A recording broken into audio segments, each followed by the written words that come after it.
Oh, for God's sake. This is amazing. Hopefully things aren't lagging either. As I click the thing, there we go. There we go. A mouse, I'm really good with mouse. All I've got to do is click on an eye. That's it, and everything's working fine. Let's bloody go, guys. Let's go. Anyway, hello and welcome to the LOP Radio NXT review. As you can see, if you're watching on the YouTube video, you can see James Boyd. Loads of people will be watching this on the toilet anyway. Let's go with it. So, please welcome from One Nation Radio over on Social Suplex. Welcome back, James Boyd. Thanks for having me again, man. I'm trying to think. This was last time I was on. It was the first week of Great American Bash, right? So I don't know. We might be more positive this week. I'm not sure. We'll see as the show goes along. Also, I reckon majoritively will be more positive, and towards the end, we'll end the show on a negative, but looking at analytics, most people will think we're super positive. Because looking at the numbers, most people don't make it to the end of a show. I don't know who these people are. Like the people who watch television and then don't finish the show they're watching. It's like, why would you watch 20 minutes of this drama? You got that far in. And why don't you committed from this point? Yeah. Anyway, so I know most people will think we're perfectly happy. Also, give a shout out to the One Nation Radio show, where these past couple of weeks with Evil becoming champion in New Japan have been a delight. Listen to the fun there. And I guess a shout out to Rich Latter appearing on Keeping It Strong Style to delve into further into those happy times on behalf of James. Anyway, tonight we're talking about NXT. So happy faces all around for the show tonight. It's an interesting time for NXT where they're building towards TakeOver 30, and so seemingly in the background, WWE's crazy sounding plans for SummerSlam are falling through. It's like, what do you mean we're not allowed to gather loads of people on a small boat or a different arena or something? It's like, my God, just give it up already. It'll be all right. Listen to AJ Styles of all people. Even he's being level-headed. That tells you something. He's the rational one. I'm way off topic. I was supposed to talk about NXT, but TakeOver 30 is coming towards the end of August, and they are slowly building towards that show in true NXT fashion, where it's way in advance things get confirmed and they get built upon and built upon. There's this thing called continuity in NXT. I quite like it. It's quite nice. It builds over time. When characters do things, you're like, oh yeah, it builds into their character. That makes sense. Some lines are still a bit naff. I love Keith Lee. The sand one didn't land for me this week. Just that line. You didn't like that line? I didn't like the sand line. It did nothing for me. Everything else is promo. I love that line because, like, it for me, I felt like it destroyed, like, that whole thing. Like, he said, the vignettes that we saw for months, like, TikTok. And then, like, his gimmick is that he hands Adam Cole a hourglass, like, that's sand pouring down. And then, like, he smashes he smashes that thing, saying, like, I don't care about that. And then, honestly, this whole thing is about it's really about I'm blanking on his name right now. Cross being upset that he broke this man's, like, hourglass. That's all this is about. It's like, you broke my toy that I gave to Adam Cole. I don't appreciate that, so now I'm going to, like, bludgeon your friend to near death. So I think, for what he was trying to accomplish, saying, like, I'm done with your games, I thought it was a pretty good line, but I guess you didn't. Yeah, for me, I don't know why I just didn't make that connection of I guess the kind of the fact that what Cross is doing is a little bit silly. That was only because just a little bit silly to be doing all that. Whilst I think I bought into him way before WWE, so I've taken him as quite serious, and then he turned up with the super serious thing, and I was just kind of like, for some reason, every single other word in his promo did land, and it was just that one line. And I think part of it was the fake crowd immediately at a top volume going, oh, like it's a rap battle. It's just like, no, it's not. It's It's not. Imagine a rap battle, but the crowd is told when to make that noise, as in ahead of time. They notice like that's how it kind of feels like to me watching WWE. Sometimes it's just it just doesn't land from. It takes away from it. That's the bloody phrase I was looking for. It takes away from what I'm actually seeing in front of me, or hearing or whatever. When the crowd is like that, it's like the like America's Got Talent and stuff, where it's just so heavily edited and fake and produced that it's just difficult to get into it. I'm assuming America's Got Talent's the same as Britain's Got Talent. In that, I think it's the same company. we have lots of shows like that, but yeah, I think we actually do have a America's Got Talent. Yeah, we do. So yeah, I don't watch those kind of shows, but there are lots of them.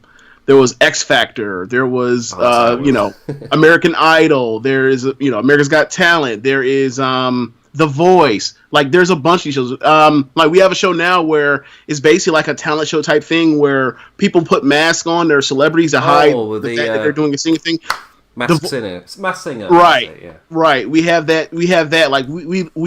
I mean, it's been like 20 years of this now. 20 years of like those shows doing gigantic ratings in America.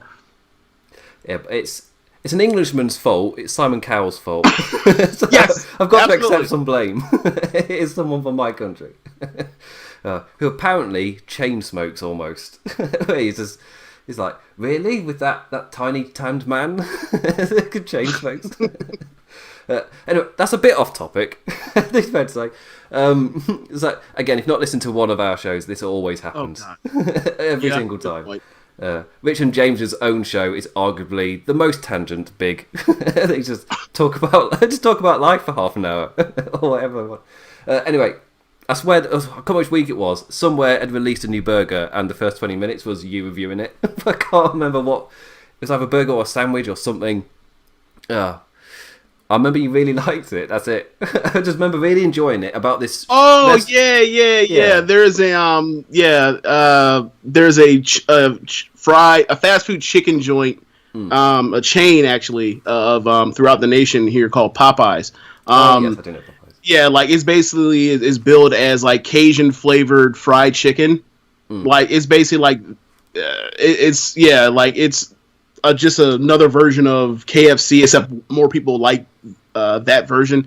And they came out with a chicken sandwich to compete with, like, maybe you ever heard of Chick-fil-A? I have heard of Chick-fil-A, yes.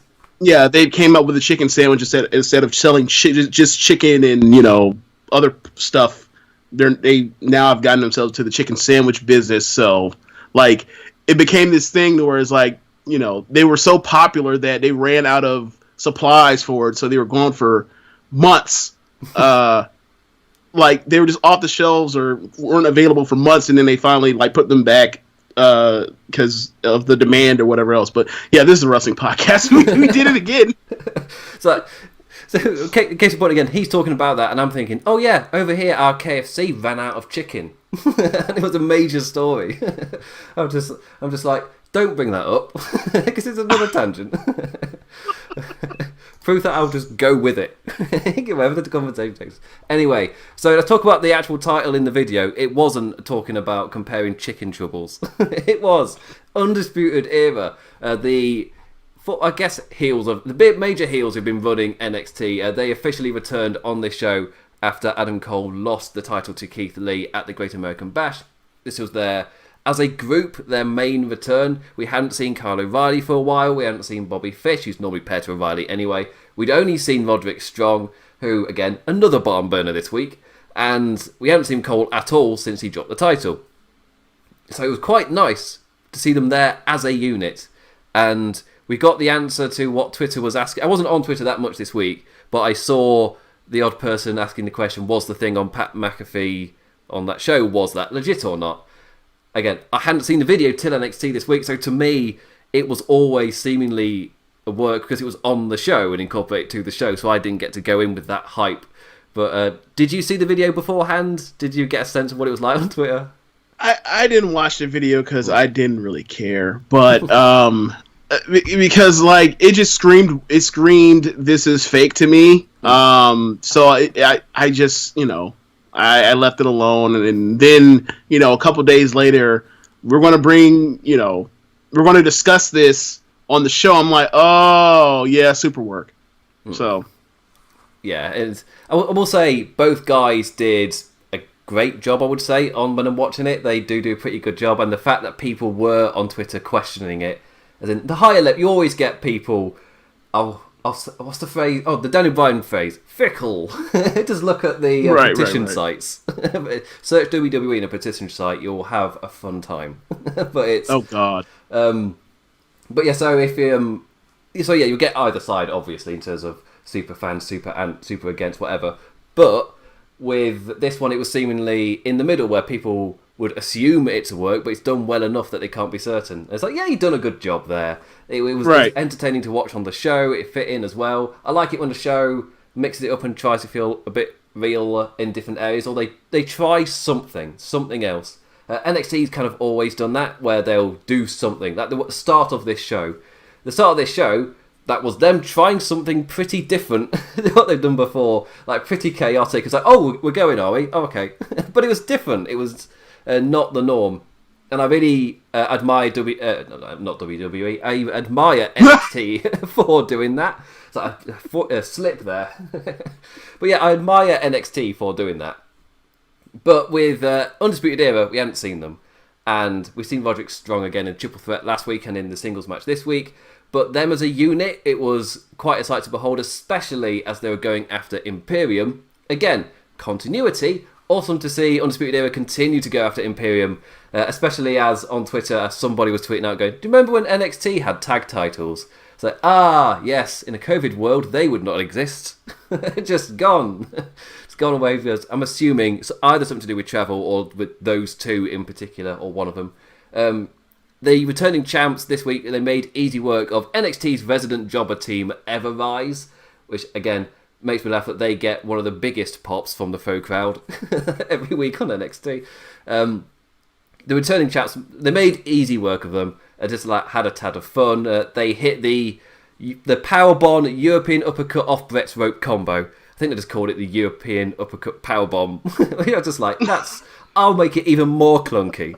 Just add more words to it. They hit that for the win. And then after the match, Bartel was attempting a promo, but all four members of Undisputed Era charged the ring, and Cole shouts into the main camera that they run NXT, no one else. But this, where they're kind of charging after the heels, this mixed in with, I guess, Johnny Gargano versus Vodrick Strong, and mixed in with Adam Cole's promo with Pat McAfee, where they were focusing in on Cole's height and him getting angry at that, and just if you're trying to feel, I was thinking, are they more subtly, because it isn't the main roster, trying to build a bit of sympathy, and then they go after them, as in they're moving from pure heel to that slightly cool group, as in that slight little tweak might have started to happen, and you might be. It's got that feeling where if this was week one, if you keep drip feeding the little things, especially in the feud against Imperium, Undisputed Era are going to kind of like de facto be the baby faces in that, because they are the cool NXT stable that you love, and they're going to de facto kind of switch that way. For me personally, wouldn't mind if they just got called up. As in, it's been long enough. I've enjoyed their time here. But if they must stay, if they simply must, then I guess either put somebody over, put some other group over, which Imperium could be, or you kind of switch it a bit to turn babyface. I'll call it the Johnny Gargano, or the reverse Johnny Gargano, where you completely switch alliance to try and freshen it up. Didn't work at first for me for Johnny Gargano, because I've seen everything, and it was really, really good. It was some of the best stuff I've seen. It's just, he's still going, and I'm not getting that same feeling anymore. He's still really good, as he showed this week. I'm just not getting that same feeling. And Undisputed Era, if you must keep them, I guess, why not turn them into the kind of former heel stable that then got the respect of the fans, in a way. Am I the only one that got that kind of feeling from the little things this week? I'm not sure if you're the only one that felt it, but I can tell you that, like, I didn't feel that at all. Okay, so if we're going to go through the continuity of Worlds Collide in January with, or actually, no, I take that back. Takeover Blackpool 2 and also Worlds Collide in January. They brought the fight to Imperium, at the end of the main event between Joe Coffey and Walter that went way too long, but that's besides the point. So they attack them, and then once you get to the match, when Alexander Wolf got knocked out and Imperium had to work from underneath, the foreigners turned into the baby faces because, one, they were down a man, and two, Walter's friggin' awesome. So for them to have, won while a man down, I always thought they were going to get back to that, and I honestly thought that the end game, before COVID hit, obviously, was eventually we were going to get the NXT title versus the NXT UK title. I thought we were going to have the unification match, except with the UK title, and I thought we were going to get Walter, and I thought, from there we were going to eventually get, because of the young, or how do I say, the younger-ish guys are all bigger compared to what the typical NXT main event wrestler had been for a few years, between Gargano or Cole or Ciampa or even someone like Alistair. So when you have, Dijak and Walter and Priest, and Cross coming in, it seemed like the main event was going to flip over, and we're still headed in that direction. But I thought, okay, so I thought we were going to have Walter become the double champion or whatever else. Whatever happens with the machinations of the belts after that, I don't know. But I thought we were headed towards a Walter Keith Lee takeover main event somewhere down the line for the NXT top title. That didn't happen. We ended up getting Keith Lee now as opposed to later, which I'm happy for, because honestly, I have been waiting for Keith Lee or Matt Riddle, at the time, to break free. I don't really care about Matt Riddle now, obviously, but but anyway, I thought all of that played into that we got last night was playing in off of the history of January. And with the McAfee and the Adam Cole thing, it comes off as Adam, how do I say this? I'm 6'4". I don't know what that translates to in terms of in terms of centimeters for you, Imp. But we speak in foots. I'm 6'1". I need to measure myself. Okay. But yeah. Okay. Yeah. Basically, I was going to say is I'm an inch taller than Keith Lee. I've met Keith Lee in person before. I'm an inch taller than Keith Lee. So I've lived this quote unquote tall life for a long time, and I can only speak from my perspective, but I have noticed that people that tend to live the short life have a real short fuse about being short and don't take it in stride, and it is not babyface is or you don't.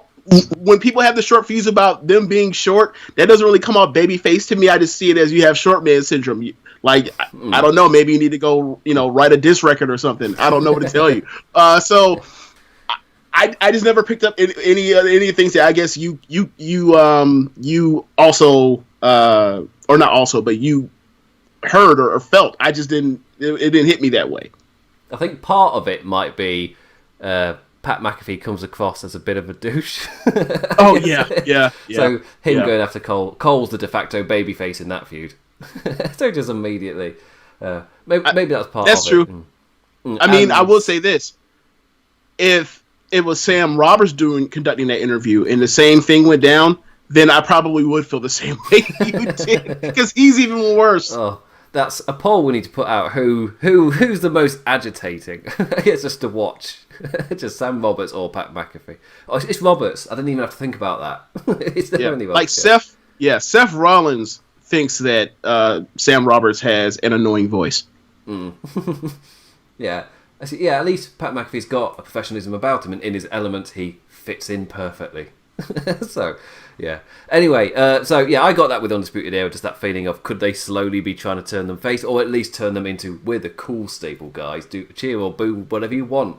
Again, I am, I guess, maybe slightly influenced by recently coming back from New Japan, and of course with LIJ at the forefront and kind of analysing what are LIJ right now, then kind of seeing, well, they're the super cool stable that, and we slowly transitioned from heel to kind of tweener cool thing to definitely the top baby faces, even though they still do some of their heel shenanigans. Because look at them kicking the referee. Oh, aren't those guys funny? Oh, what they like.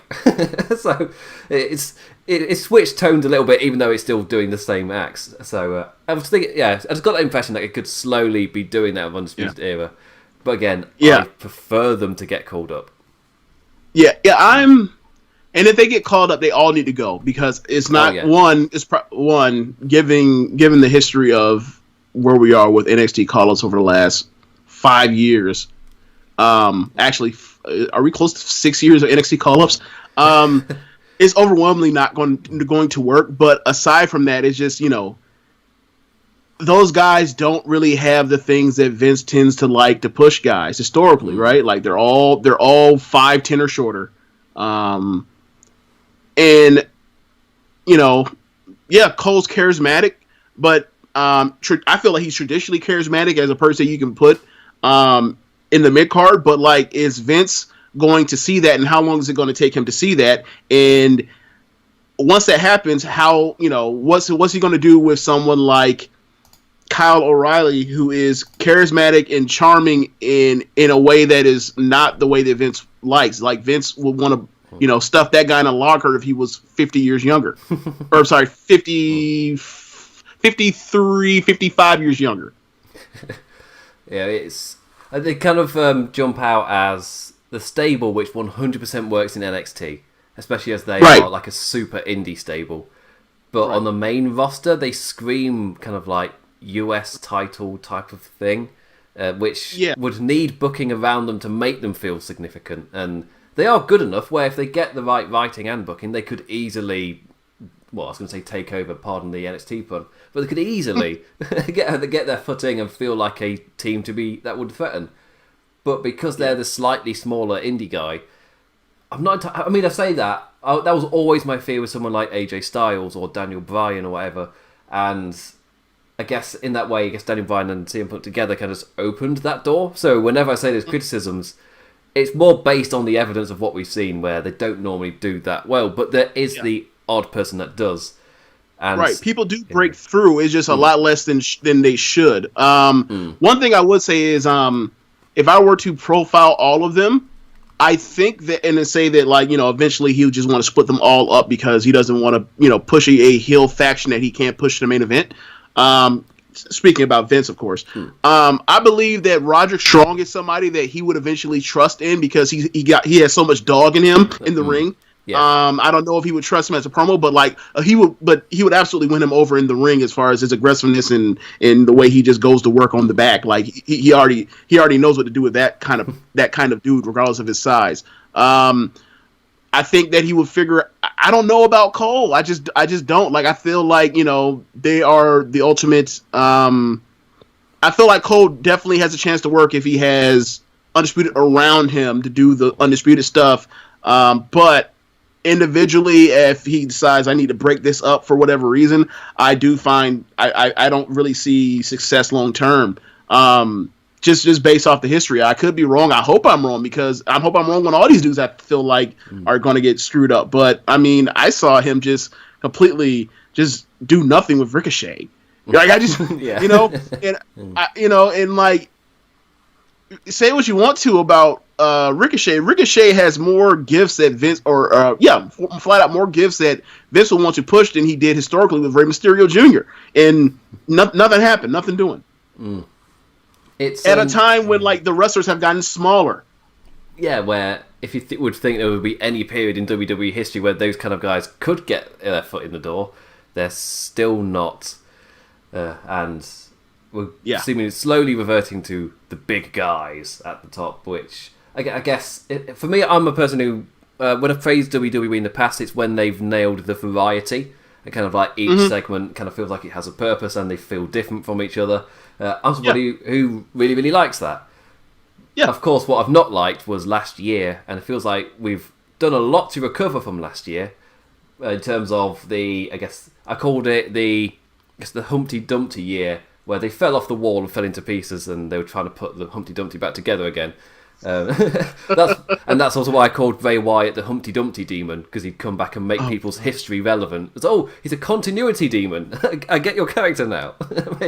Suddenly making your jumbled up past all try and make sense.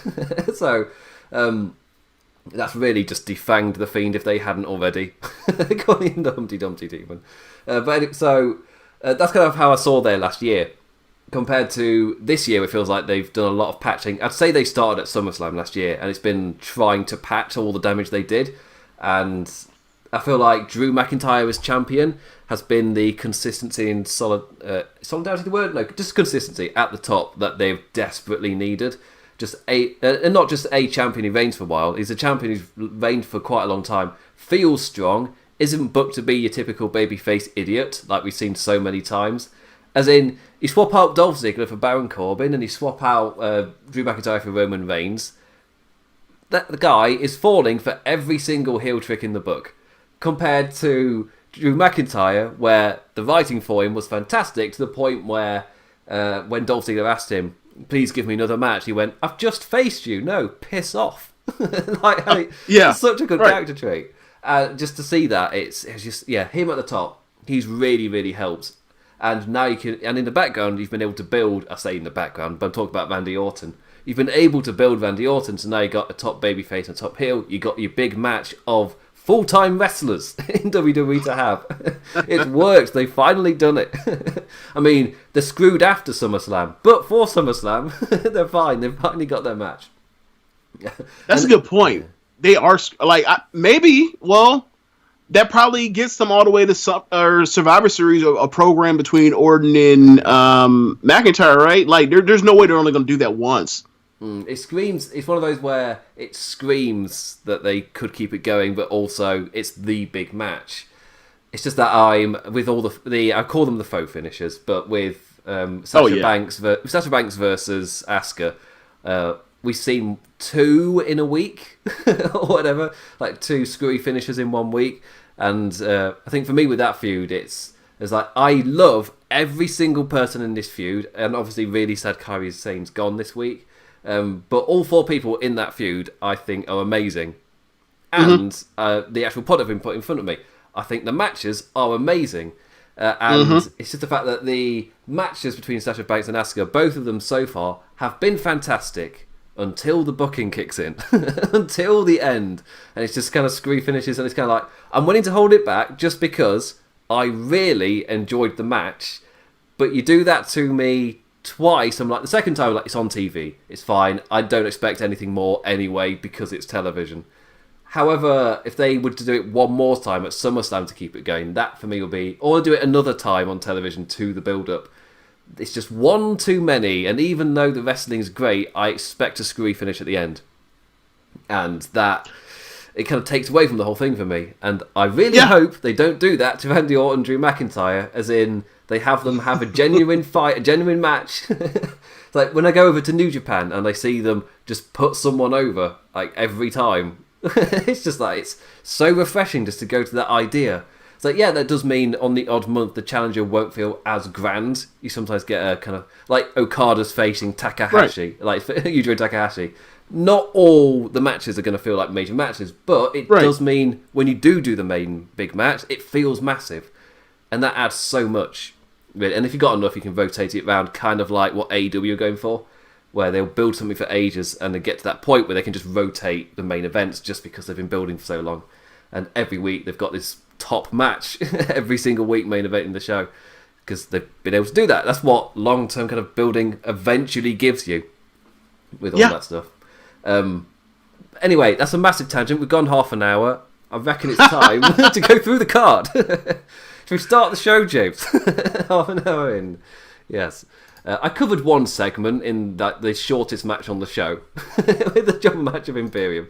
Anyway, so I will just say, I didn't even start the show with a hello. I think we just went straight into it. You can see our Twitter handles on the YouTube video underneath our respective screens, so if you want to follow us on Twitter, click on those. On the podcast version, I am at the Damn Implicat. James is at JamesBoyd87. It's pretty certain I've remembered that correctly. And wait, that's not my that's not my Twitter handle. Is it 80 at James? No, Boyd? I'm messing with you. I'm just messing with you. Piece of crap. Me, slightly blurry-eyed, trying to read it. It's like, no, I've definitely done it. Anyway, so we started NXT with a great little intro package for Keith Lee, with The End Is Here playing over the top of it. And me, having recently watched Apocalypse Now for the first time during this lockdown, I was like, oh yeah, that was a good film. Just remembering just the End Is Here was playing. It's not the same song, I know, but it reminded me of that. Anyway, that's another tangent. We pull it back, Imp. The first match of the show was Io Shirai and Tegan Nox versus Dakota Kai and Candice LeRae. No surprise, this was a great opener. Like, Io alone was athletically awesome as always, but the other three are nothing to scoff at. Like, all four of these women are flipping great. And the champion came out first, but she was attacked by Dakota Kai within seconds of her entrance starting, who herself was attacked by Tegan Nox. Then Candice LeRae runs out. The four kind of walk, brawl into the ring. Then the ref shouts at them for a bit, and now the match is underway. It's like, oh, right. Okay, yeah, it's just, yeah. The four walk ball to the ring. Then the ref shouts for a bit, and now we're right into the tag team match. Where am I meant to breathe? It's immediately getting underway. Just, I don't know. What did you make of that start? So I have a question. So at the end of NXT last week, the only match that had been advertised was the triple threat qualifier for the NXT North American ladder match between Thatcher and Lumis and Finn Balor. Yeah. So, you know, they do this thing to where midweek or a couple days out, they'll add more matches on email or whatever else, email blast or Twitter, and let you know, like, this match happened. Like, for example, the Gargano and Strong match. So I don't recall this match being advertised, and I remember specifically the week before on Twitter, it was going to be some sort of confrontation between Io and Dakota Kai, because they put up a tweet from Io saying, I'll see you on next week's episode. And then all of a sudden she comes out, she gets attacked, and then two other people come in, and then all of a sudden it's like, you know, because I guess it's because Regal wasn't there, they basically just had the refs say tag match players, and they just went to the ring and you know, treated like it was one of the old school SmackDowns with Teddy Long. Is there something I'm missing? Was that advertised and I just missed it? I am realising that I can open my notes and see what I wrote for Dakota Kai. What did she say last week? This is amazing audio content. Find Kai. Here we go. Dakota Kai video. Oh, it's gone. Come back. Right. She said. I can give you an idea of what she said. She said something along the lines of, "Yeah, I booted you the week before, 2 weeks. What will in time be 2 weeks ago. So I want to see you next week, and hopefully, you bring it once you get the taste back in your mouth, you'll bring the NXT title with you." Yes, that's it. The short-term notes I've got are Dakota Kai calls out Io Shirai and suggests she brings the title too. And that's what I wrote last week for my notes for the show. So yeah, you're right. It was hyped like that, and then we got a tag match, and it felt like it's a type of start where it's like, well, if you know the tag match is coming, then the fast start kind of makes sense. But it was all very sudden, given there was no hype for it. And the last thing we saw last week was Dakota Kai kind of saying, "Why don't you bring the title?" Like hyping up a confrontation, like you said. So it's. Right. I mean, again, we were praising NXT for the continuity, but this from last week to this week, yeah, it's a little bit jarring. Again, it makes sense if we know the match is coming, if they hype up the match, but because we didn't, it was a little bit chaotic. It's like, oh, we're into a match now. Okay, yeah, like I've not even started my tea.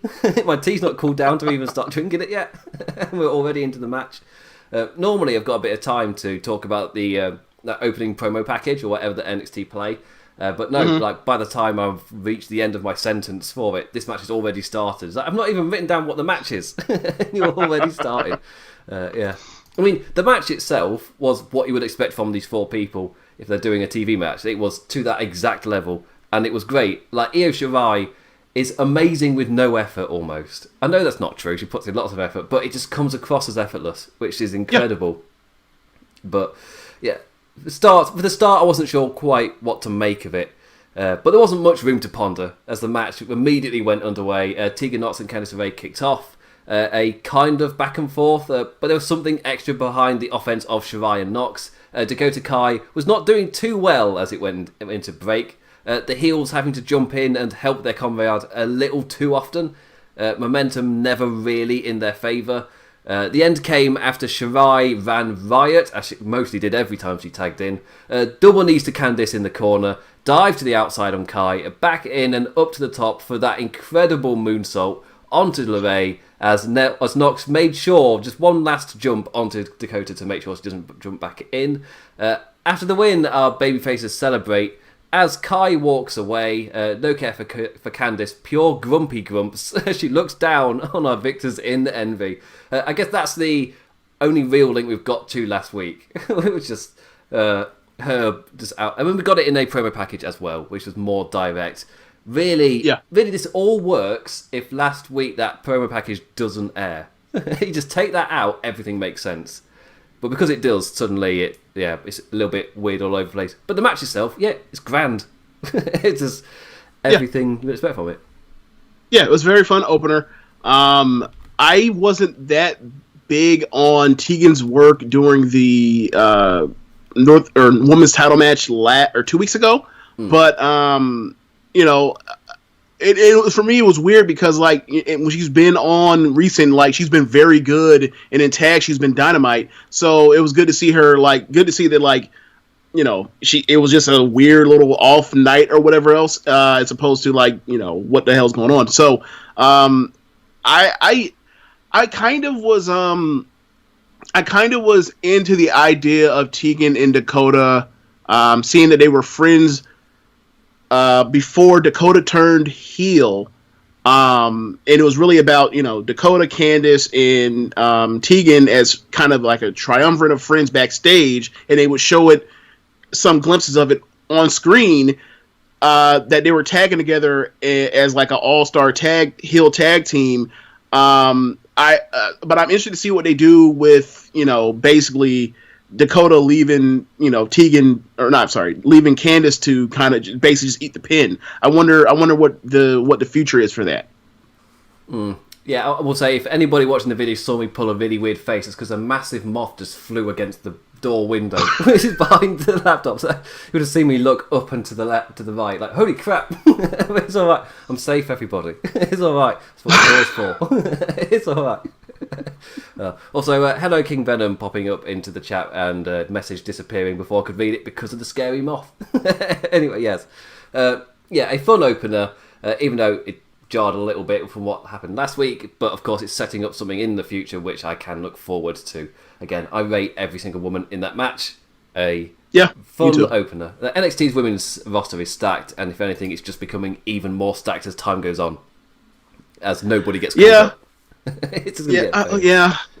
could get called up and just to be stashed away, Shayna has been was for a while, or flat out just Bianca. Why can't Bianca and Rhea just go kill each other? I remember they had a match, I think at the beginning of this year, in the build towards Charlotte versus Rhea, and it was super. Actually, I take that back. It was TakeOver Portland. They had the match. Yeah, they did, and it was so fun. So I think that was their second match they ever had, and both of their matches have been a blast. I don't know why they can't just do that again, but main roster calls, I guess. Yeah, that's my favourite phrase was, I think Triple H said, this person would never get called up if there wasn't a plan, and then just a couple months later they're up there with no plan. It turns out it's not his as in he wouldn't call them up without a plan. I understand that, but yeah, you're not the one who's done it.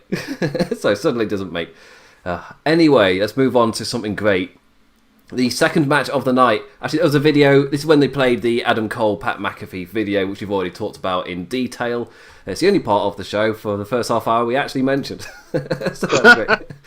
The second match of the night was Johnny Gargano versus Vodrick Strong. This is the case and point, the perfect example of why heel versus heel shouldn't be avoided. And when done right, bloody works. Hyped as a match, settling nothing but ego, playing out with them, playing their best cards in the attempt to out-wrestle one another. James, what did you make of this match? I love this match. I want to say this week and last week these matches that have involved Gargano and Roddy, it made you feel for just even in the moment while it was there, like this is the NXT like that we all loved a year ago before they ended up on USA Network, where you could just get just a bomb match between two of the best wrestlers in the world that, you know, just on a TV show, and they'll, you know, someone will win and someone will lose and then they'll move on from there. I loved it. I just incredible, crisp, technical wrestling to start, and then the chops start getting unleashed from Roddy, and you know how Roddy gets down. He's Bane from Batman. He is the backbreaker. He's always trying to kill people's backs.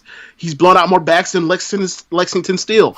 So he, sorry. So like with that, and with Johnny working over his left shoulder, to soften him up for the Gargano escape, and all the just incredible mat work and just flat out just outstanding wrestling throughout and the striking. I thought it was great. I thought it was a great match. I hope it was just an appetizer for more from them against each other. Like, I don't know why they can't, get, 18 minutes at a takeover and go nuts.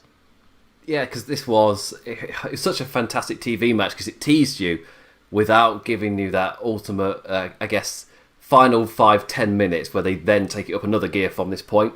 Again, it started off with Gargano controlling with Roddy's arm as well, which then came into it with the Undisputed Era man trying to counter power his way out, like into a backbreaker, into something. When he did, Johnny was just zoning in that arm. Was going right in on that body part. He was only focused on the one thing. If anything, so this is where I got my first inkling. If anything, that made to me, I saw Roddy as the de facto babyface in this match because of the way the flow was going with it. He was, of course, obviously playing the Backbreaker King again. He was using that to get back into the match. The counters increased as the match went on. Johnny had the upper hand thanks to the arm work, giving the gap to talk round and go into the Gargano escape, which was, it's like, oh, you saw him working the arm, then you saw it in play in the submission trans. Oh yes, I'm just nerd wrestling brain, just all smiles. Sequence of the match for me with Johnny Gargano attempting a rebound discus after he took an elbow to the head. Strong caught him, lifted him into the fireman's carry, slammed him down with the Darkness Falls. But Gargano somehow rotates into Ravana mid-air as someone on commentary laughs in a gasp of amazement. And seconds later, they're on the outside. That leads to the finish. Another awesome Hurricane Rana onto Roddy, sending him into the barricade. Then there was the shove into the ring post. Back into the ring. Sling DDT for the win. But, my God, that sequence. Of the show. So, fantastic. And sometimes the audience or something will add to the match. To me, it was that moment where the commentator was just got lost in what they were seeing. It's a pure gasp of amazement. It's like, that sequence it was fantastic. Yeah. Johnny tends to say, like, for example, I'm going to start from the top. You've watched enough Hiroshi Tanahashi to know that at this point now that he's old man Hiroshi Tanahashi, where all he does is sells his knees, and it's just incredible, right? You always know, like, at the end of the match, he's saving that with that big slap in the face, where he's going to slap this dude in the face, and then it goes up to another notch. Or Charlotte, for example, she's over the last couple of years, she's now saves her chops for the end, for the closing stretch of a match. Johnny Gargano saves Hurricane Ranas, and he keeps it in his back pocket. Like, if you ever notice it, you just peep it. Like, you're like, oh, this is like the great like transition to like the final third of the match. Like that's his one. It's like, for me, it's like when Mysterio started doing it with I called it the Super Hurricane Rana, but it's just because he would spin all the way around his opponent like 2 or 3 times. But it'd be where he's elevated it to, he's done so much stuff, and now he's doing the crazy one. And that just kind of adds to it so damn, just to do it at that point. Now, I think like the ones that come into my mind was when he had his feud with CM Punk and Chris Jericho, I want to say 2009. But that year for Rey Mysterio was kind of like, where he was in between that kind of, after his peak, after the injury, but also just becoming a veteran kind of point of his career. And as we were talking about with Tanahashi, as he reached his veteran years, he saw a lot more of that stuff kind of showing up. And same with Rey Mysterio, I'd say, kind of saving that bigger stuff for later. Don't know why Rey Mysterio, of all people, was my go-to example. There's so many more that do it in a completely different way. But yeah, it's just Hook and Rana. That's probably the point of relation. Anyway, that's what it was. So after this amazing match, we cut backstage quite a few times. First off to Dakota Kai. Yeah, the backstage interviewer, whatever her name is, got a lot of work this week. We had Dakota Kai. Is she new? I don't remember her. Yeah, in my notes I was like, I must know her name, because again in my notes I was writing blonde interviewer whose name I don't know, and I was just like, I'll just delete that because I don't know who you are. I should know your name. If I don't know your name, I just won't write you. It's all right. But she was interviewing Dakota Kai first, who was talking about not being a team player anymore. She's sick of playing games, attempting to become number one contender, because she is number one contender. End of. When Rhea Ripley walks in, she says Io is hers, and she has no problem with going through anyone who gets in her way. Totally up for Rhea Ripley, Dakota Kai. Fear Kai is winning via shenanigans. We've not seen Kai's... her muscle. Raquel Gonzalez. Yes, thank you. Yes, we've not seen Raquel Gonzalez in a while. I don't know if that is like current situation related, or if it's just because they've stopped doing it or whatever. I like the dynamic. It's odd. It feels like an odd thing to kind of get rid of if it wasn't for other reasons. But anyway, they're getting Kai versus Ripley, and I've got no issues with that at all. Like, it's just the next kind of build. I felt like the build for Kai going to Io was missing something. As soon as Ripley walked out, it's like, that's it. That's the thing.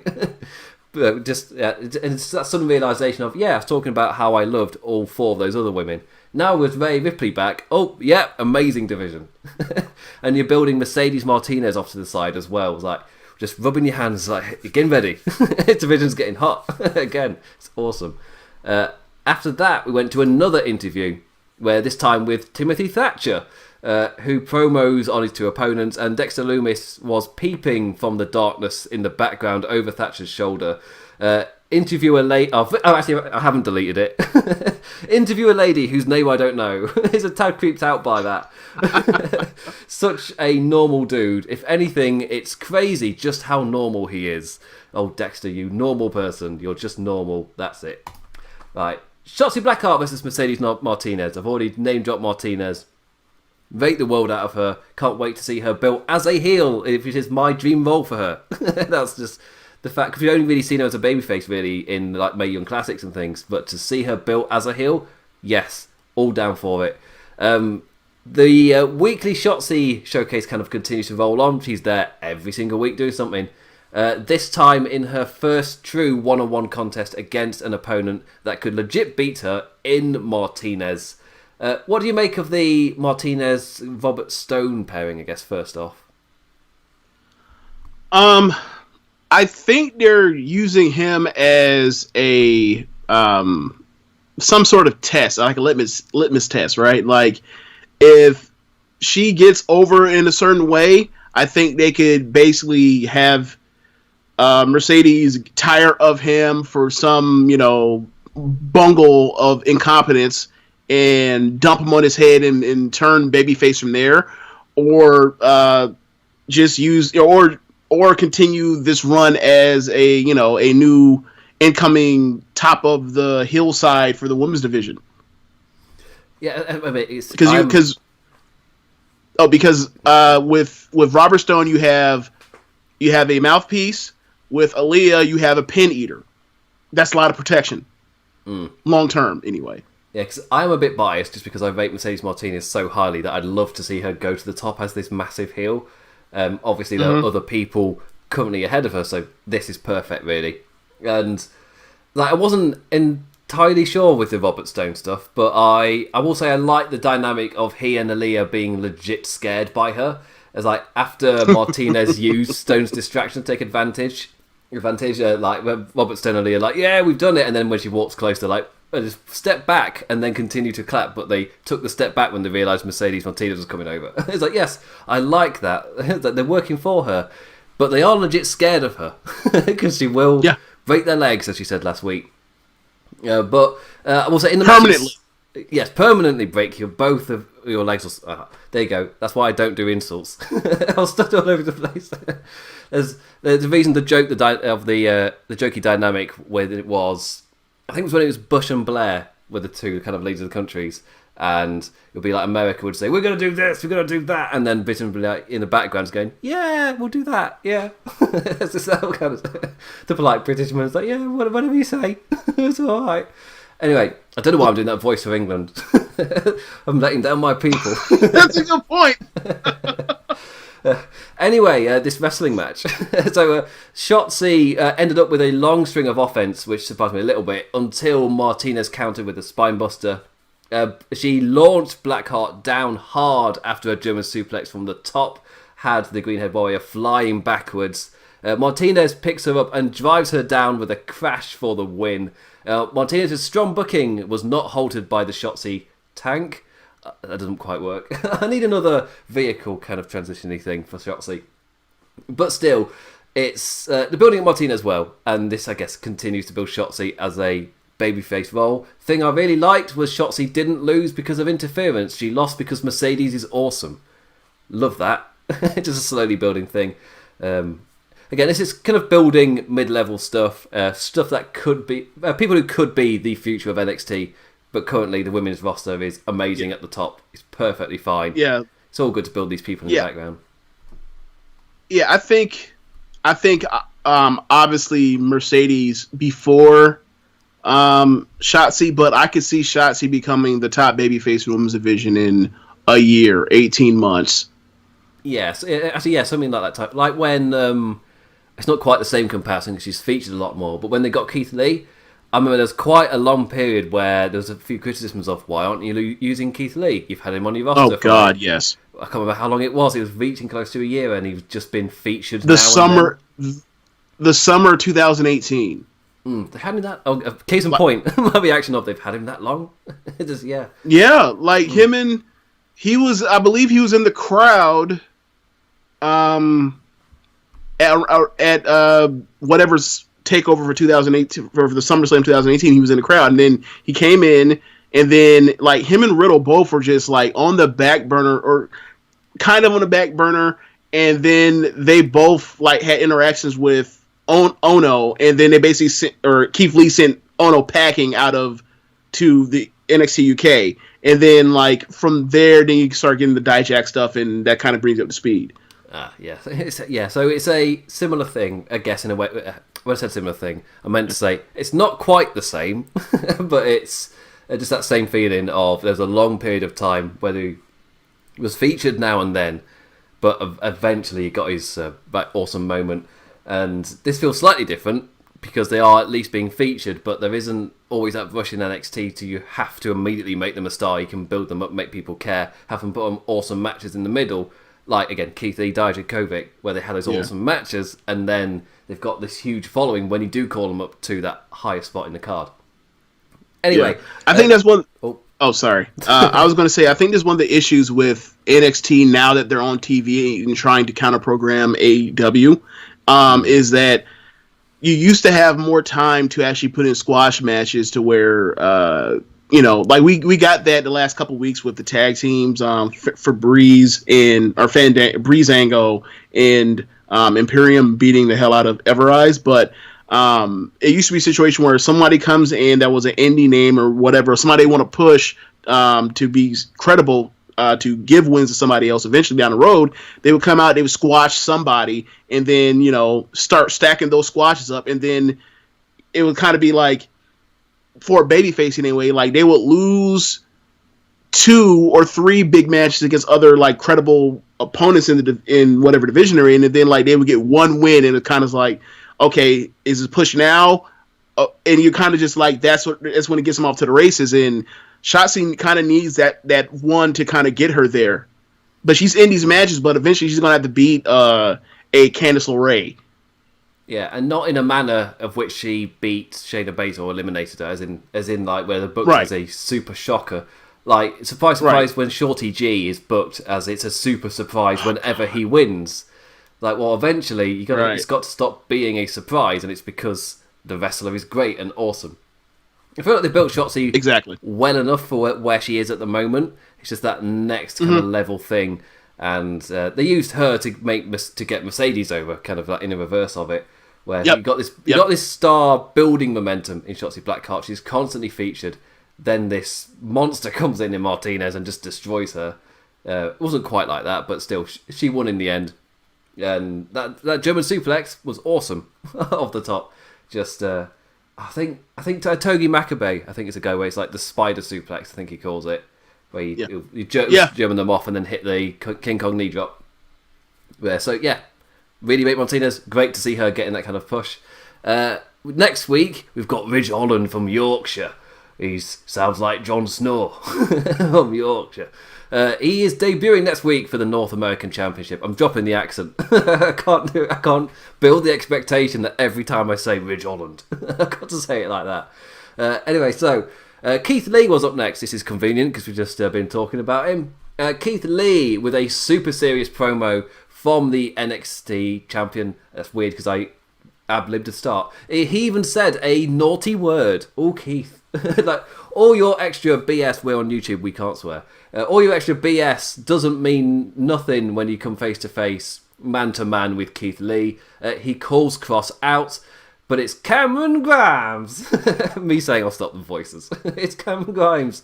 His music hits, and I was just sat there and out loud just went, "Oh, mate, come on, mate, like, oh, come on, mate." As he was going to Keith Lee, it's like, it's not the time, mate. No, this is not, no. And he's just constantly going on. And that was kind of like, because the way that Cameron Grimes just kept on going on and on, because I was out loud just going, come on, mate, at him doing that, I enjoyed myself. It was a fun little minute for me, as he just didn't stop. He chimes on, and eventually Keith Lee just grabs him by the throat, drags him into the ring, throws him into the corner. The lights go down before he can properly kill him, and it's Scarlett Bordeaux on the stage.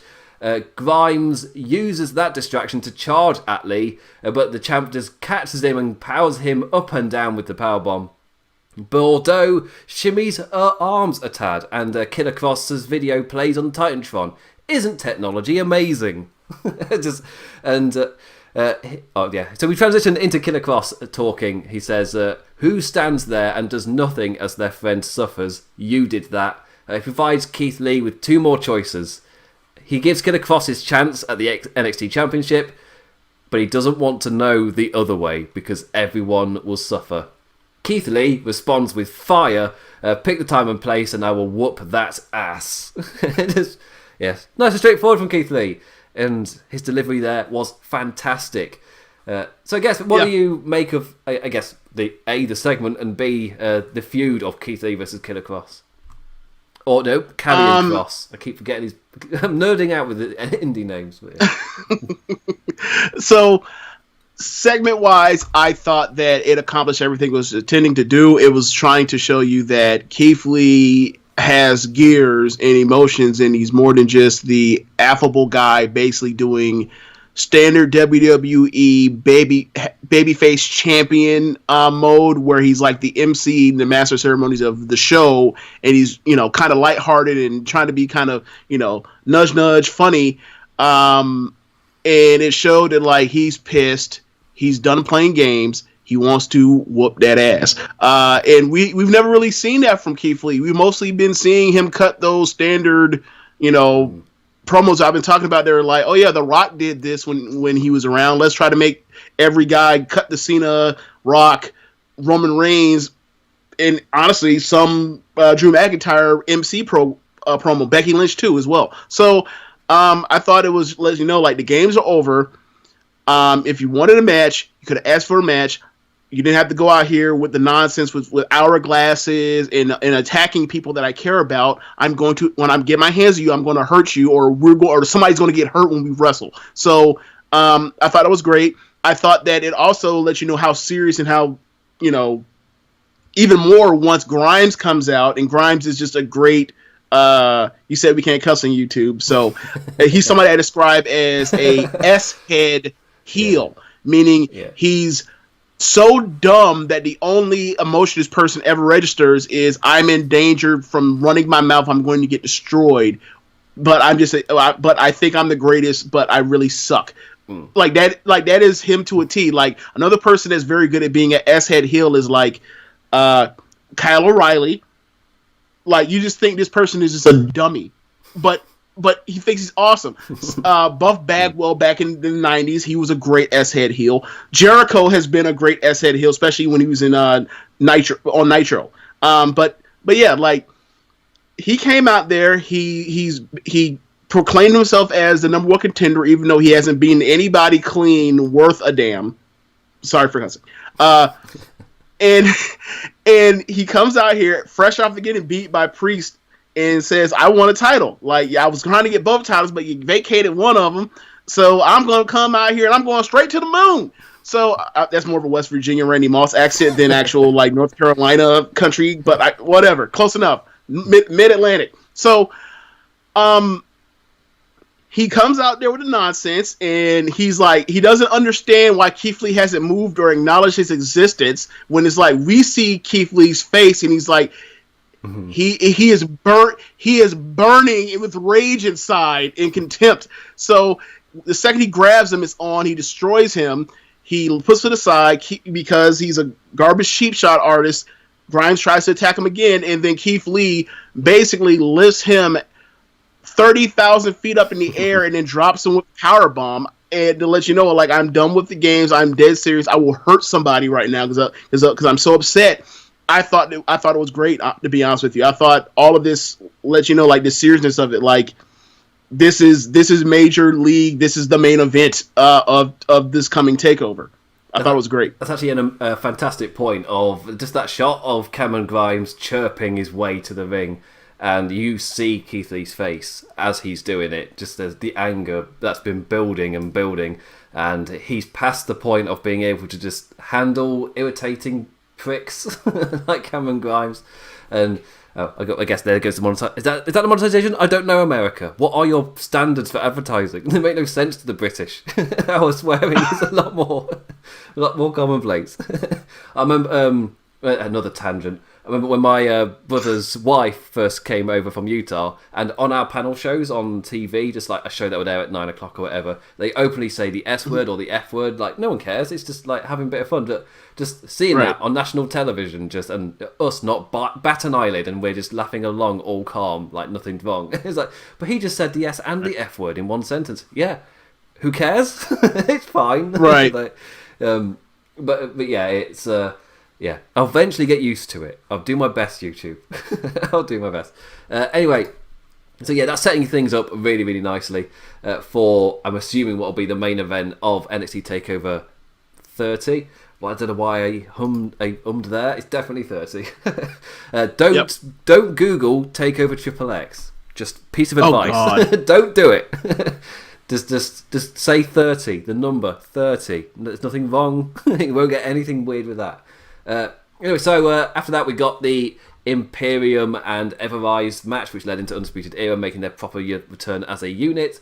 After that we got Bronson Reed's journey from Auckland, New Zealand to making his dream happen at TakeOver 30. The thick boy dream comes true. Ooh, that's the second week in a row. Something has been said. Because at first, so this week it was the thick boy dream comes true. And last week it was the North American Championship will get the Finn Balor rub. Like, ooh, the Finn Balor rub. So next week we'll see what they come up with. They haven't got the best crop of people, but... They've 2 in a row. They've knocked it out of the park. Anyway, we got William Meagle's response to Karrion Kross and Keith Lee. I really like this. He says he will not be bullied into just giving opportunities. As always, all shots will be earned in NXT. I like that. And because it guarantees you're going to see Killer Kross do his kind of show of dominance against somebody as he becomes number one contender, or you just get an awesome match, whereas somebody who could maybe match Karrion Kross. Either way, awesome. Yes, I like that. There's a reason we like William Meagle, and this helps, this kind of thing, this kind of authority. As in, it's not plot's convenience authority. It's, no, you have to earn that. I'm not just going to let you do it. It's not like the rules of the Royal Rumble. It just drops for convenience. It's fine. It's all right. I mean, That sounds nice to you until you ask, like, why the hell did Velveteen Dream? What did he do to get himself a title match at the Takeover last time? Yeah, it turned up. That's a fair point. It's exactly this. Actually, that's a really good point. Yeah. Number six. That makes no context to the rest of you. It does to me. The sixth segment of the night was 1/3 of the Rich Latter music group. Isaiah Swerve Scott versus Jake Atlas. That's the official name now. I was trying to think what's the whitest way that I could describe it. Oh, God. Anyway, so Jake Atlas showing off how athletic he is in this cruiserweight contest. Swerve returning the favour. Another damn enjoyable match as Scott focuses on the cruiserweight championship. That sentence was hard to read. Why do I put so many words in my sentences? Some awesome reversals and counters in this. My favourite possibly being when the two were up in the corner. Atlas lifted Swerve up and spun down. Like, that was amazing. Like into the fireman's carry, then just spun down. That was fantastic. Swerve halted the LGBT or whatever its NXT name is. It's not that. I know that. Might be like Rainbow DDT or something. Just same message, but more PG. Is it not? Well, one thing is, like, since they brought in Atlas when he came in and debuted at the Cruiserweight tournament that they had, he came in and he talked about how he is different and he is trying to set a path for people that are like him or whatever else. And I remember listening to this, not knowing that he was gay, and it was like, what the hell is he talking about? He's talking about being different. It's like, but not saying what makes him different or whatever else. And then, like, Rich had to tell me on air while recording One Nation Radio, he's talking about the fact that he's gay. And I was like, oh, okay. Why can't he just say that? Like, they have people that are, they have gay people on their air that are open. Like, I don't understand. So, so after that, I just assume, like, nah, they're not touching any of that, which is, like, unfortunate. Yeah. And the fact they're not calling it the LGBT, and part of it for me was the name fits the move so well, and it's and it's an awesome name as well. And there's a ring to it. Yeah, it kind of sucks that I can't remember what the name is because it's that unmemorable in comparison, whatever it's called. But yeah, I don't quite understand why they can't do that, or if they don't want to, or whatever. Again, I really rated Jake Atlas when he was on the indie scene, so him being there is great, it's fantastic, totally deserves it. Just little minor things make you go, why are you presenting it like that? But anyway, we get to see him wrestle on NXT, and that's kind of like the main point, which is awesome to see. Dangling on the outside after the LGBT was cut off. I'm calling it that. After it's cut off, he was dangling on the ropes, and he was nailed with the house call kick by Swerve. Then back in the ring for the JML driver and the win. Swerve is coming for you, Escobar, in a fun cruiserweight match. It's just, out of everything on the show, this was, I guess, the only one which didn't feel like it had lots of kind of hyper momentum for it, but that's more because they're at the early stages of building Swerve up as a contender for Escobar. So obviously it's not going to have that kind of feel. Like, for example, Drake Maverick versus Escobar's got weeks of storyline going into it, meaning there's more to grasp onto, whilst this is, week 2? And week 1 was promos. Yeah. So, it makes sense. It's building fine. It's building nicely. I'm assuming this will be on TakeOver 30. But I can't always be sure with the Cruiserweight Championship matches. Like, I don't watch 205 live. There's too much wrestling as it is. But yeah, I'm afraid that I feel like this is going to be something that gets burned off, like, on the Go Home Show 2 takeover. Like, if I remember correctly, wasn't the tournament final for the Cruiserweight title, wasn't that on the Go Home Show 2 in your house? Yeah, it was. Yeah, so I hope it's not, because, like, Swerve has showed improved for the year. And another person, we talked about how they slow tracked. He has shown improved every single time he's been in not Full Sail, the PC or Full Sail or whatever. That he's somebody they could give a legitimate role to. In Escobar, I've loved the Escobar the whole character, the role, the position he's in, the chess pieces that they left behind from the tournament for people he could wrestle, like Swerve. I've loved the whole thing. So I feel like it was the best thing they were actually honestly doing in the lead up to TakeOver. So I will hope that, eventually it does start making takeovers, because it's the best stuff they're doing. Yeah. Some of it. And that's after they did a really, really, really strong reintroduction with it, with Lio Rush and Angel Garza. And it felt like they've got, yes, this is perfect, this is amazing. And they got unfortunate, obviously, with COVID and giving the title to an Irishman. So that's kind of, that mucked everything up. And then they've kind of had to rebuild again from scratch. After they nailed it, they've had to start from scratch again that sucks that they've had to do that. Partly of their own making. Yeah. Don't forget that part. Yeah. Like some of the things with NXT, I'll just it is, it's a third brand, but it also is a feeder system. So whatever weird things happen to the storylines, if it is involved with main roster stuff, I'll give it grace, because it is, what do you want to do? Do you want the third brand to tell Vince no? That's nonsense. So but don't get it wrong, they do make mistakes from time to time on NXT, especially with all the hot shot they've been doing lately, but and that's their own doing as bookers, and that doesn't have that much to do with Vince. Yeah, I am New Japan's my number one massive thing I'm a fan of, and AEW I'm really loving as well. But they've all got cons and things. They've all got things that I will critique. It's just that obviously when I do critique them, the bar is a lot higher than what it will be on the main. For main roster WWE, I'm like, well done, you've got continuity. Good, who's a good boy? Well done. Compared to AEW, NXT, and New Japan, where the bar is so much higher when I'm being critical. It may sound like I've got a similar amount of stuff, but no, the bar's much higher. Just because if you listen to what I'm critiquing on those things, it gets a little bit kind of, I guess, closer to nitpicking. I guess is the way to put it. Again, we spend ages on things that don't matter. Which is kind of makes a point. So yeah. Anyway, so next up we got we couldn't remember the name of the interviewer. Oh, it just doesn't really matter. Anyway, so we got she's back again. Interview with this time Damian Priest, aka the lead winner on Can Imp Remember His Name and Not Call Him Punishment Martinez? No, every single week. I spent for ages. I even had it as Punishment Martinez, and then my header went, "Oh, they could do a thing with him and Mercedes Martinez." Oh wait, no, they can't. He's not called Punishment Martinez. That's an indie name, you nerd. Anyway, so Damian Priest is in next week's North American Championship Triple Threat.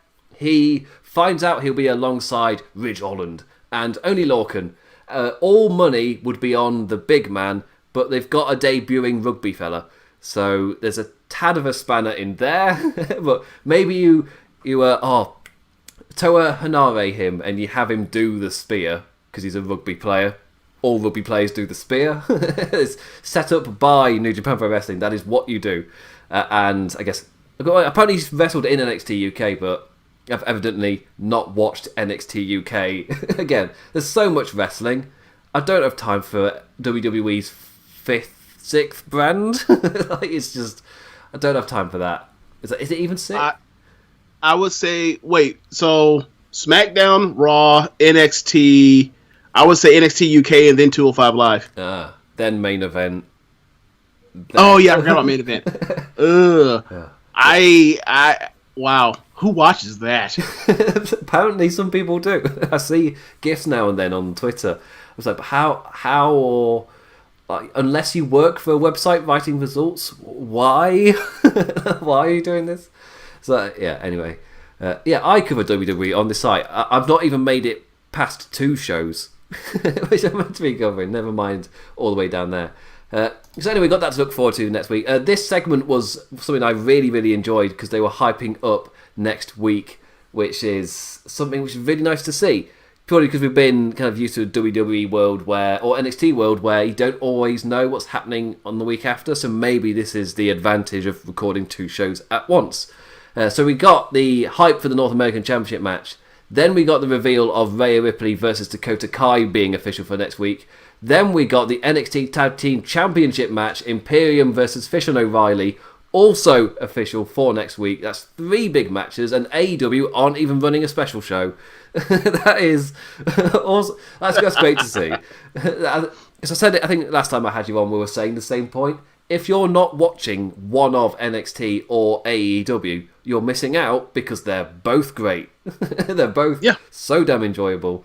Again, why the brand loyalty makes no sense to me. Like Xbox for Microsoft did a thing for their Xbox thing, and it's kind of like, have the console wars really reached such a point that it's been completely glossed over, that everything you saw you can get for £4 on an amazing streaming service? Like, the money saved there is incredible, and all the people arguing about, Microsoft's dumb, look at those graphics, they're stupid, look at that. Like, but the value for money is incredible.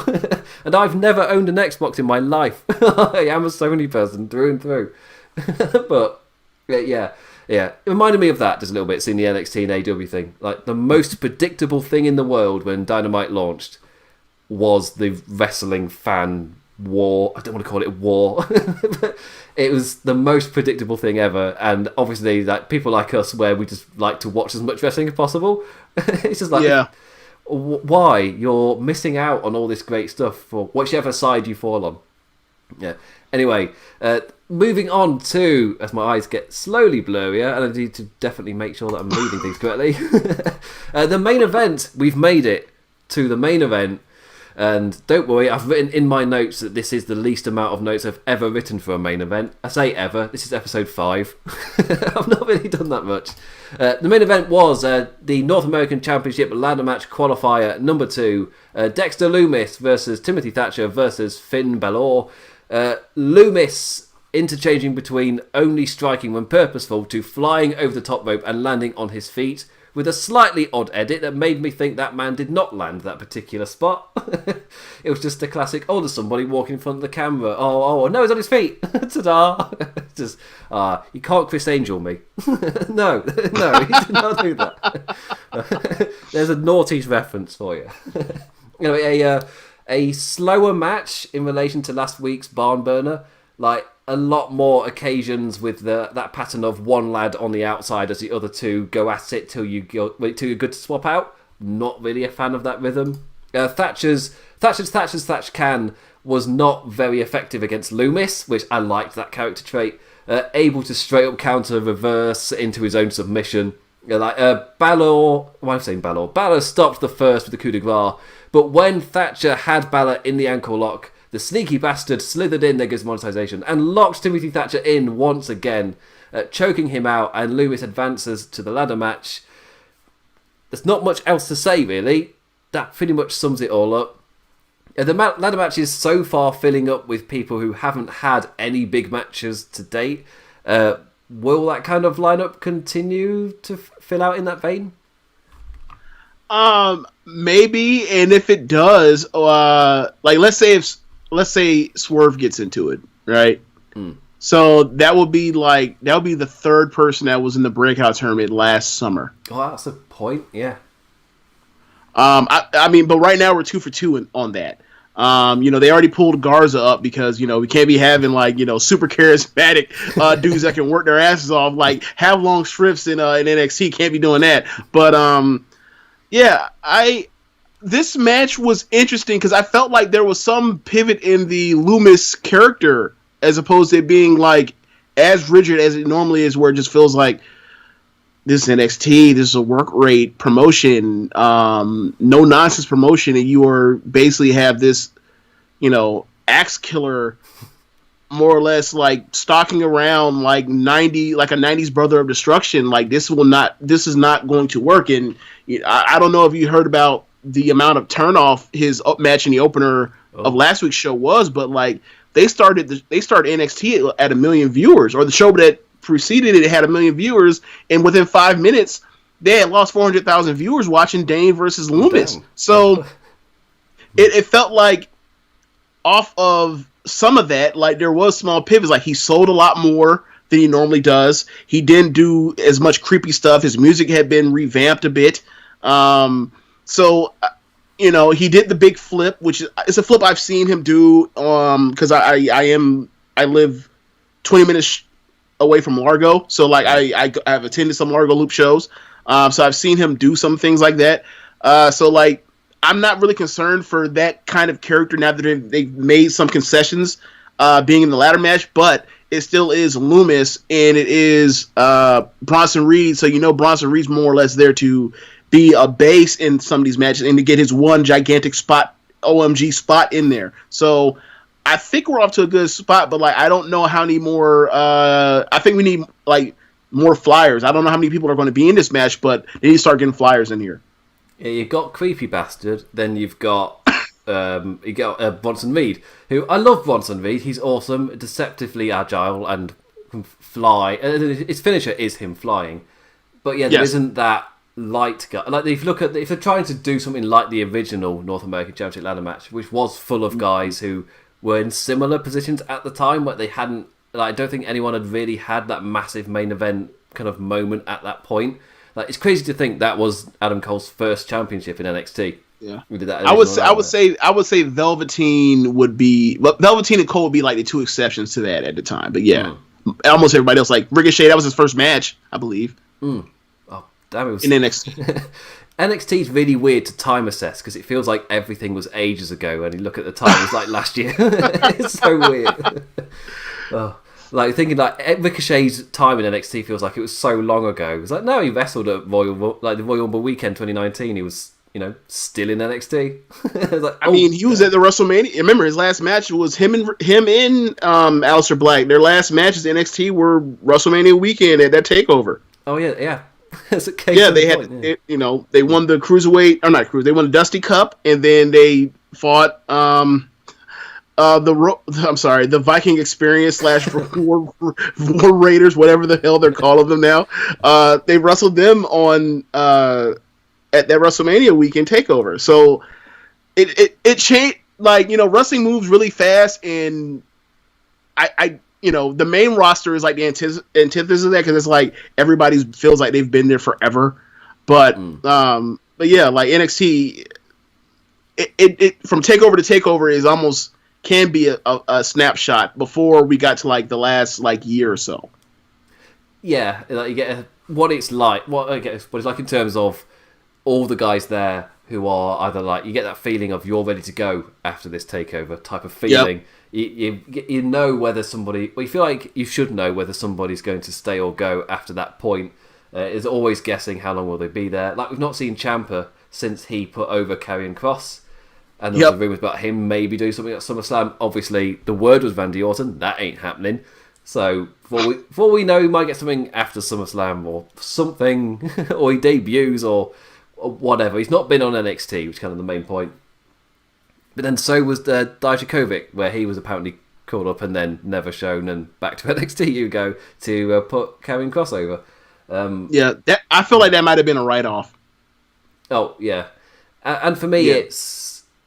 Even if he's was just back for the Karrion Kross stuff, I'm totally down for these big guys putting over Karrion Kross. Just making it feel like an absolutely huge deal. I bought into Karrion Kross after Bloodsport last year, and I've not really changed from that. I saw him in Impact, but it was Bloodsport where I bought him. Just seeing him just in that realm, just have a straight up match against Davey Boy, it's like, he can go.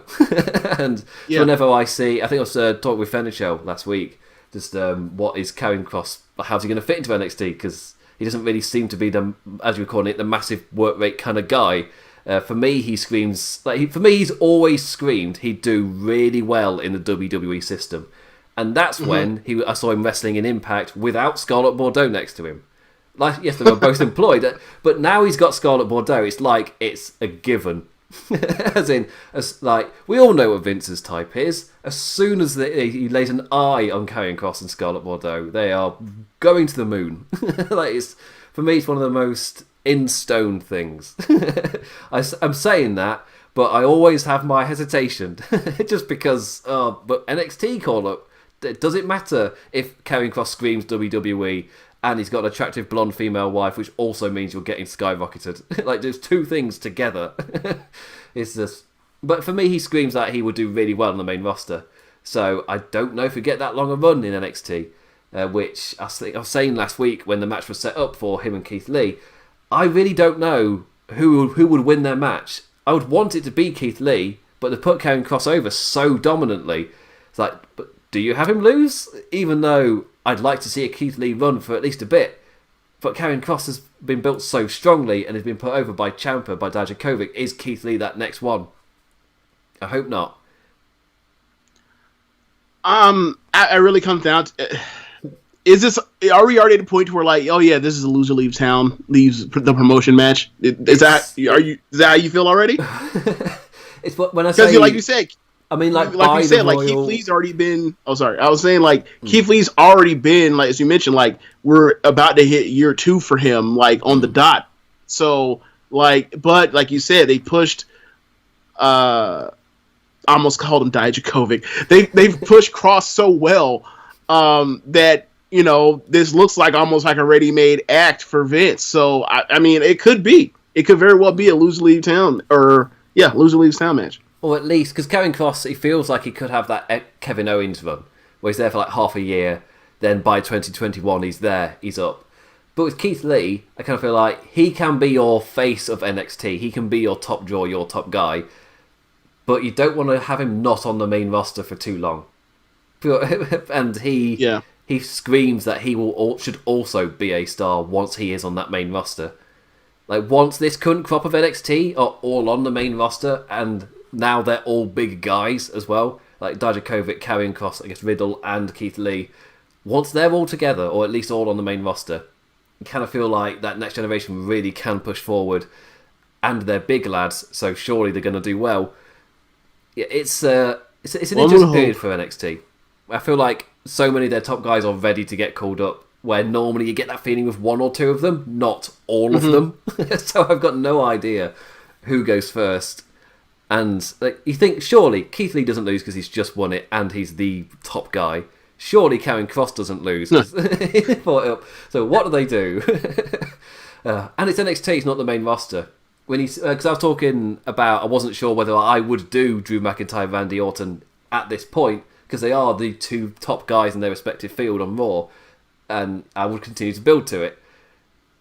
But the fact they are doing it on the main roster, I fear they've put themselves into a corner or the screwy finish in some way.